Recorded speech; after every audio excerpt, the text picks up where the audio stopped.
When science becomes religion, it stops being science. And we've really been seeing that with COVID, haven't we? All the COVID responses and all of the things that scientists are supposed to be able to do, like discussing various different strategies for dealing with it, have just been cut off because it's not part of, the elite. You have to do the lockdowns and you have to do the mask mandates and you don't ever get to question that. Which, of course, is not how science works. That's authoritarianism, and science isn't authoritarian. So, what I have here is a scientific report published in the Journal of Experimental Social Psychology. It's actually 2 different studies in one. And so we'll go over it. Won't go over the whole thing because they published everything here on Science Direct. The whole thing, you can read through it yourself. So I'll just go through and hit the highlights and just kind of get you the important stuff. But the basic part of this is that all of these ideas of lockdowns and mask mandates aren't being supported because they make sense or because they're rationally supported by the evidence, but because they become moral imperatives. And that's when you get into trouble. And it's the sort of thing you get because science works by disagreeing. You have a bunch of scientists saying, hey, I don't think that's right. I think you should do it this way. Well, when you have those scientists shamed and deplatformed, as we've seen this whole time that we've been covering this, like with the Great Barrington Declaration, which they'll mention, that you're not doing science then. Because science relies on that. You don't deplatform and shame and just try and silence other scientists that are offering alternative hypotheses. You take them on. That's how science is supposed to work. But what we've seen is going beyond science into scientism. And that is where... Because everyone who tells you, listen to the science, that's what they've been saying all along, listen to the science. Anyone who says the phrase, listen to the science, doesn't understand how science works. That's not what science is for. Science is there to explain to you how the universe works. It's not there to tell you what to do. When you do that, you're leaving the realm of science. And when you make those prescriptions based on a moral imperative, as we'll see, you're really getting into religion, and it gets back to what they said on Doctor Who back in the 70s. The very powerful and the very stupid have one thing in common. Instead of altering their views to fit the facts, they alter the facts to fit the views. So we'll see that. So, starting off in the abstract, they say, we hypothesize that because COVID-19, which they refer to as C-19, remains an urgent and visible threat, efforts to combat its negative health consequences have become moralized. This moralization of health-based efforts may generate asymmetries in judgment, whereby harmful byproducts of those efforts, i.e. instrumental harm, are perceived as more acceptable than harm resulting from non-C-19 efforts, such as prioritizing the economy or non-C-19 issues. And they mention this finding suggests questioning elimination approaches is morally condemned, a similar response to that found when sacred values are questioned. Follow-up analyses revealed that both heightened personal concern over contracting C-19 and liberal ideology were associated with greater asymmetries in human cost evaluation. Altogether, research suggests efforts to reduce or eliminate C-19 have become moralized, generating asymmetries in evaluations of human suffering. And this is exactly what we've been talking about all this time, even when all this was early on and got started. Before there was any of this moralizing and lockdowns and mask mandates and going out, I said this. You need to consider the costs, the unintended consequences of any policy that you might put into place to combat COVID. Because if what you're doing is just going to end up costing lives, then it's not worth it. And we've seen that. We've seen it with, people being denied cancer treatments and diagnoses that are now going to have to wait and start later on their treatments, which is bad and life-threatening. And we've also seen, greater depression. We've talked about all of this, the increased depression and suicides. I mean, yeah, it's terrible. But they just ignore it when you point it out. You're a terrible person for some reason. Because those deaths don't count. Only deaths from COVID matter, apparently. So, all right. So they go into COVID-19. We don't need to summarize all of this. Just to say that prolonged regulation of human contact and economic activity is not without devastating health, welfare, and economic costs. And that's really what they're talking about there. What are the costs of all of these versus the benefits? Just do a cost-benefit analysis. Well, you're not allowed to do that because it's a moral imperative. And if you even suggest such a thing, then you're being unscientific. We fact-checked you, and now you have to, get your tweets taken off of Twitter, and you're not posted on Facebook, and yeah. So they say, with the current C-19 pandemic, not all human costs are perceived as equally tolerable. Because C-19 is a salient threat, we contend that eliminating it has become moralized, perhaps even to the point of a sacred value. As a result, we hypothesized that people would exhibit asymmetries in their evaluations of human costs, such that the harmful byproducts of C-19 reduction or elimination efforts are viewed as more tolerable than those resulting from non-C-19 efforts.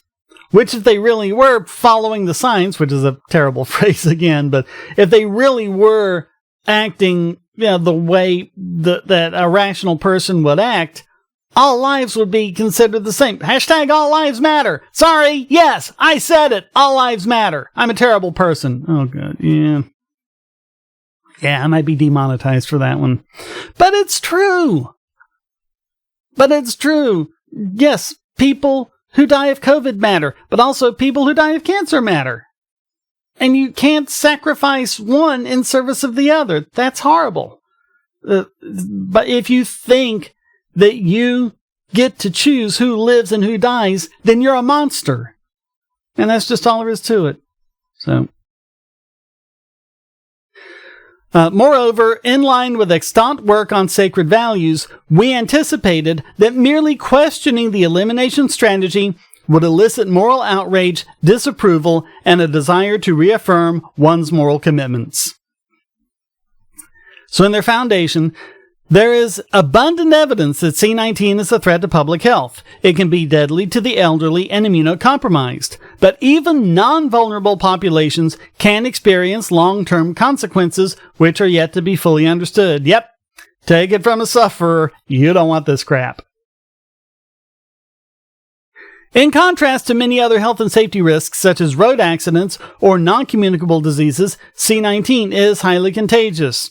Also, just reminder, victim of a road accident too. I have chronic pain from that, so I've experienced both sides of this, and none of them are good. None of them. Although it can spread exponentially, it can also be controlled through decisive action and physical distancing. These features make C-19 a quantifiable threat with tangible means to combat it.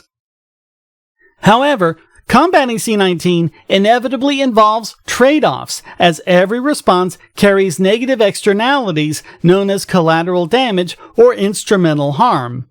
Collateral human costs that may result from failing to combat C-19 and reduce its spread include increased cases, overwhelmed healthcare systems, health complications, and deaths. Prioritizing control or elimination of C-19 also carries collateral human cost. Those costs include unemployment or underemployment, and we've not only seen that, but we've also seen things like, a lot of small businesses completely destroyed by these lockdowns. Businesses that are not coming back. extreme stress and substance abuse, and delayed cancer diagnoses, among others. Left unaddressed, these forces may generate deaths of despair, whereby individuals perish from behaviors or worsened illnesses as a result of perceived bleak prospects.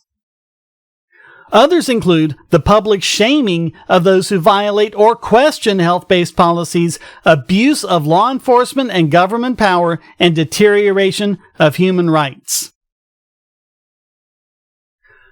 So their hypothesis is efforts to combat it would be perceived as promoting the greater good. Oh God, I love that phrase, greater good. Because they presumably reduce overall suffering. Those efforts would be not only lauded as necessary and beneficial, but they may also become moralized. Moralization is a process by which attitudes attain or increase in moral relevance. This process can occur at a collective scale, such as societal attitudes towards smoking, as well as among individuals wherein attitudes reflect core beliefs about issues of right and wrong. Given the harm C-19 conflicts on the elderly and immunocompromised, efforts to eliminate it may be especially likely to become moralized. That's what we've heard. What? Yeah, every time we say, hey, why don't we just move to a program of targeted lockdowns like has been the scientific consensus for centuries, even recently, and we know how to deal with diseases. This isn't the first time this has happened. So you propose that and they come back with, hey, you want to kill Grandma! Did you not hear what I just said? I just said targeted protection of the at-risk. This isn't a straw man. I've gotten that. I've also seen like on the news and everything, like, oh, well, they wanted to, well, what about someone with respiratory distress? Well, that would be at risk. So, include them in the targeted protection. But no, they're not doing a rational response to this. This is a moral issue with them. It's become a religion. It's become a cult. And this is what happens. Now, they compare the United States to New Zealand. So, New Zealand is an interesting case because they've already eliminated COVID. It's gone from New Zealand. And they've done very good efforts at preventing it from coming back. They're in kind of a unique situation on the planet, one of the few countries that's in a position to do that, but they've done it. And so it's interesting to look at what the attitudes are in New Zealand, where it's already gone and it's no longer a threat looming over their heads, versus the United States. So that's what they do. New Zealand's early health-minded elimination approach is lauded as moral for its efficacy. In contrast, herd immunity approaches, in other words, the scientific consensus, such as that fronted by Sweden and the Great Barrington Declaration, which we covered, search the channel, have been publicly condemned as immoral and unethical. Yeah, but that's not how you do science. That's not science when you do that. Science is like, oh, well, that's interesting. Let's take on that hypothesis and examine it. And I mean, even if it's like, if you're a scientist and you really think those Barrington guys are just full of it, they're completely wrong and you're completely hostile to it, your thing is going to be, oh, well, I'm going to do my own study and I'm going to collect the data and I'm going to publish it. And that's how you progress. That's how you figure out which ideas are right or wrong. You don't arbitrarily, out of some misguided sense of morality, just kind of, lop off whole different hypotheses just because you don't agree with them, because that's not how you do science. You don't progress by doing that. If we did that, then we'd still be believing that the earth goes around the sun, because that's what the authorities for so long said, and they tried to silence and condemn people, who said differently. And there's, especially since, again, herd immunity is the consensus. I covered this, actually, the WHO early on in COVID was talking about herd immunity being the amount of immunity that happens through a combination of natural immunity in the population and immunity from vaccines. And if the total of those two reaches a certain threshold, you get community immunity or herd immunity, whatever you want to call it. And that's how you stop it. You stop it in its tracks. Well, a few months after that, they changed that, didn't they? You remember that? When they took out that first part, and it's only herd immunity when it's through vaccines.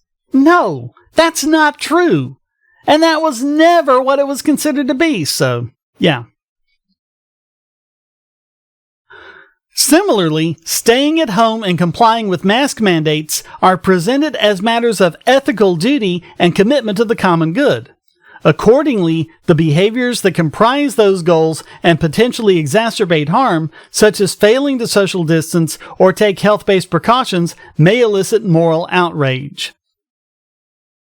When attitudes, including those regarding C-19, are held with strong moral conviction, known as moral mandates, they are perceived as objectively true and universally obligatory. Pursuit of any greater good often entails trade-offs whereby tolerance for certain costs is requisite. Strong moral convictions can justify nearly any means and their inevitable costs. Because one core feature of morality is the ardent belief that others should share one's convictions. Strongly held moral beliefs can lead to interpersonal intolerance, whereby individuals punish and ostracize those with whom their moral mandates differ. If these convictions are elevated to the status of a sacred value, merely questioning their authority can stimulate moral outrage and a desire to reaffirm one's moral convictions, a process known as moral cleansing. And it's also, you'll see this name Tetlock show up over and over again. That's the guy who did the research that if you take someone who really has this, fervent religious belief about something. It doesn't even have to be a religion. It could be, the flat earth or something. It could be, creationism, which is based on a religious belief, or it could just be a woo belief all on its own. But as the saying goes, it's difficult to reason someone out of a position that they did not reason themselves into. And what Tetlock found was that when you present evidence to someone like that, they don't consider the evidence and taking on, they dig their heels in. And the more evidence you have, the stronger evidence you have, the more they dig their heels in. And that's what happens.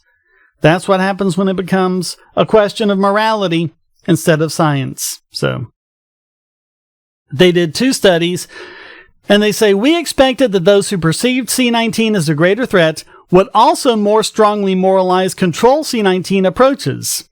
We therefore examined 2 factors that could influence the degree to which individuals exhibit human cost asymmetries.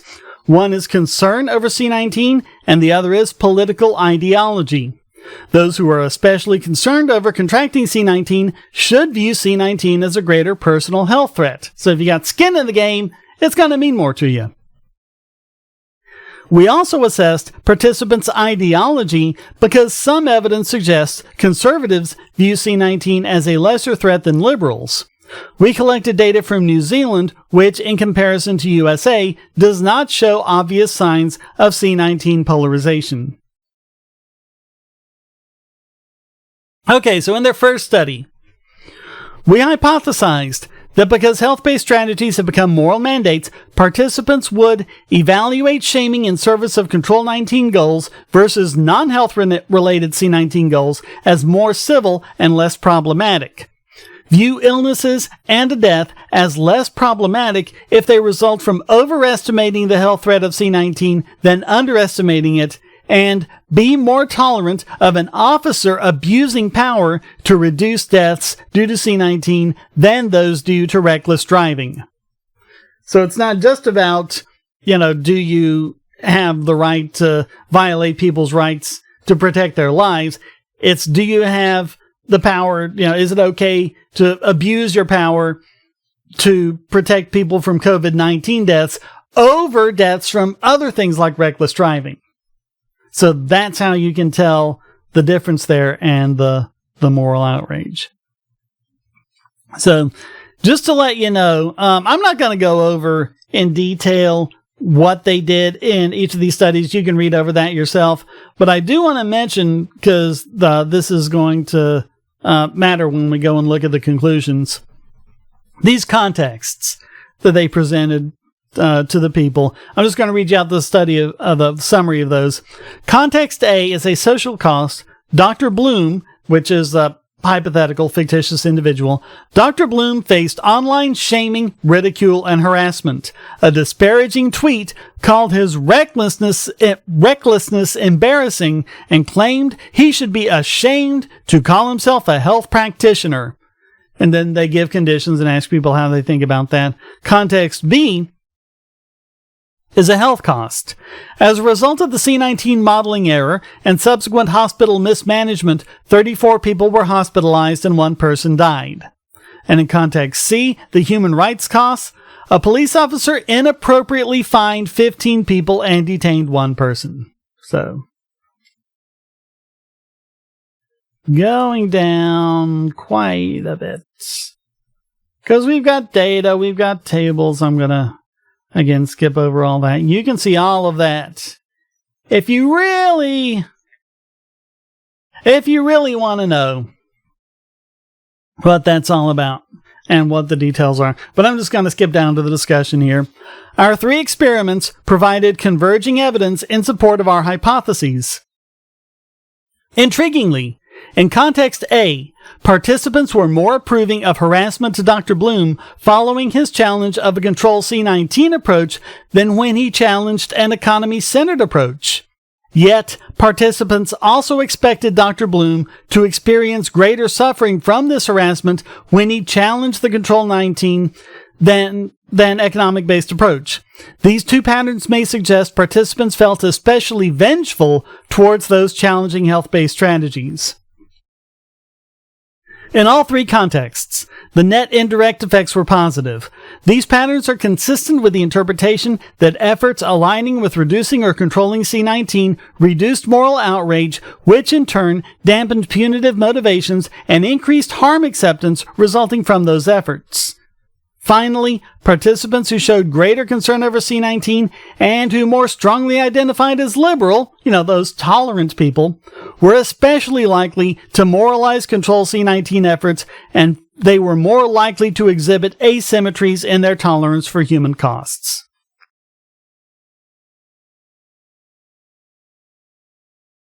Okay, so then there's study 2.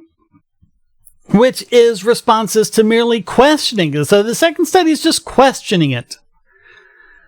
And so they say, if control C-19 efforts have become elevated morally to the status of a sacred value, then questioning them, even through empirical research, should result in moral outrage, disapproval, and moral cleansing, i.e., reaffirmation of one's moral commitments. It'll be interesting to see what kind of comments I get here, by the way, to see how much that gets supported. During the time of data collection, early to mid-October 2020, there were no documented cases of C-19 community transmission, and New Zealand was at the lowest alert level. So again, unlike the United States, it's no longer a concern in New Zealand, or at least it wasn't at the time of this. I don't know if it's come back or not, but I haven't checked. But at the time that they did this study, it had been eliminated from New Zealand. So it shouldn't have been a threat. It shouldn't have been anything existential for them. So, all right. Again, skipping over all of the technical stuff, which you can read on your own. The discussion. Study 2 provided further support for our underlying premise that C-19 health-minded approaches have been moralized even to the point of a sacred value. Furthermore, participants also evaluated the research team as less competent and were less likely to trust them in carrying out participants' donation wishes when they hypothesized greater harm resulting from continuing versus abandoning an elimination strategy. So think about that when you say, oh, well, the scientists are saying that the costs aren't going to be any worse than the COVID. Well, yeah, because you've silenced all the ones who say otherwise. Again, that's not how you do it. As in study 1, Moral outrage mediated the relationship between condition and dependent variables, further supporting the moralization of the elimination strategy. When examining the moderating effect of C19 health concerns and political ideology, we observed identical patterns as in Study 1. Participants who reported greater concern over contracting C19 and who identified as liberal showed greater asymmetries in their evaluations. Last, although unanticipated, exposure to the elimination challenging proposal caused participants to more strongly endorse elimination as their personal moral mandate. These effects are consistent with Tetlock et al.'s sacred value model. That's the one I was talking about earlier. You provide them evidence, and instead of going, well, gee, I might be wrong, they dig in their heels. They don't alter their views to fit the facts. They alter the facts to fit their views. Whereby merely questioning sacred values led to moral cleansing. Our findings suggest that empirically scrutinizing New Zealand's elimination strategy led New Zealand participants to reaffirm their commitment to elimination through heightened endorsement of moral mandates. So if you're someone who's all PO'd that this is being pointed out, and that anyone would dare question the authority, maybe you ought to consider the fact that when they're talking about the moral outrage and the moral cleansing and the things that people do, maybe you should consider that you're one of the ones engaging in that behavior. Just an opportunity for self-reflection there. Of note, we observed, I don't know if you can hear this or not, but there's some kind of construction going on out there. It's way on the other side of the woods. So I wouldn't think it would be this loud, but it's coming right through. But I don't know if it's being picked up by the microphone or not. If it is, I apologize. But anyway. Of note, we observed these patterns in both the USA and New Zealand, suggesting they were not a relic of a particular political climate or a country that had yet to effectively contain the virus. Rather, these patterns may reflect deeper ideological differences, such as liberals' greater emphasis on avoiding harm, or conservatives' greater valuation of personal liberties. Irrespective of their origin, the divergent conceptualizations of morality observed here may undermine empathy for those proffering alternative responses to C19, thereby exacerbating political polarization in the US and beyond. Now, many other factors undoubtedly contribute to the asymmetries observed here. For example, it is possible that the salience of C19 drives moralization more strongly than perceptions of its harm. Alternatively, the moral language and media depictions surrounding C19 may amplify moralization, such as by activating disgust. We leave these intriguing possibilities as open questions for future research. Of course, sadly, too few people are doing research on this, but I think we're almost at the end. Yeah, we're almost at the end. C19 continues to spread rapidly in many places around the world with devastating consequences. It is perhaps unsurprising, then, that efforts to combat the pandemic have been moralized and elevated to the status of a sacred value. Nonetheless, C19 is an evolving threat. When, for example, an effective vaccine becomes widely available, which hopefully will be real soon now. I think they're saying by June they should be having it for most of the adults in America. The human costs resulting from C19 elimination strategies, such as deaths of despair, may exceed C19's direct health effects, and consequently, the trends observed here might reverse entirely. So once we get the vaccine, and once we feel like we got this under control, the moral outrage might ebb. However, our findings among New Zealanders, remember that had already happened, they didn't get the vaccine, but they did eliminate COVID, suggest the reluctance to consider the instrumental harm of C19 health-based efforts may persist after C19 elimination. Indeed, our findings suggest potential human costs beyond C19's direct health effects may be relatively under-acknowledged, deprioritized, or granted less moral weight. Within our studies, we held suffering constant, revealing that even the loss of human lives is differentially weighted depending on the cause. Because remember, someone dying from COVID is so much worse than someone dying from a car accident for some reason. Our findings also reveal that empirical endeavors that might allow scientists to better understand costs resulting from C-19 restrictions may be discouraged, unfunded, or dismissed. There are significant disagreements between the world's leading scientists on how C-19 should be handled given its severity and costs. Yet, the current findings identify and underscore a prominent obstacle in evaluating these costs dispassionately or through empirical scrutiny: moral outrage. Is what we're seeing, is what we get every time something is politicized. We see this with gun control. You can have all the statistics about, the gun deaths, all you want, all the statistics on our side with that. What do the gun control people do? They cherry pick something or do something with bad methodology, but then they start waving it around and they inspire the moral outrage.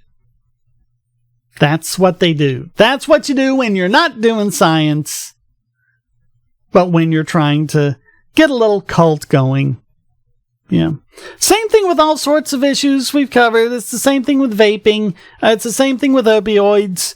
It's the same thing with so many things, and it's just really been laid bare here with COVID, just how crazy people have gotten over it. So hopefully this can be spread around, because of course the news media is not going to do it. It's up to us.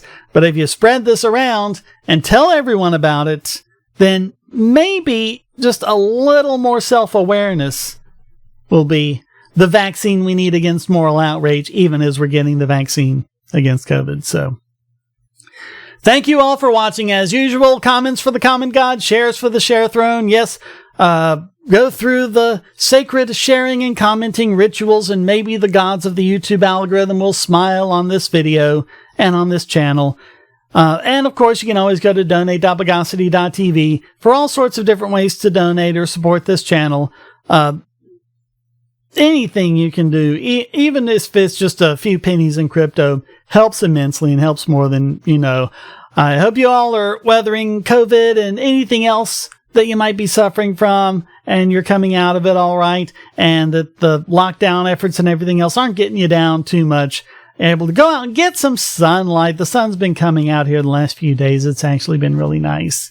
Go out, get some sun, focus on your health, make sure that your health and well-being is as good as you can possibly make it, not just in preventing COVID-19, but in other health issues, including mental health issues, getting your attitude up, getting your optimism up, getting your serotonin levels and dopamine levels and everything where they need to be.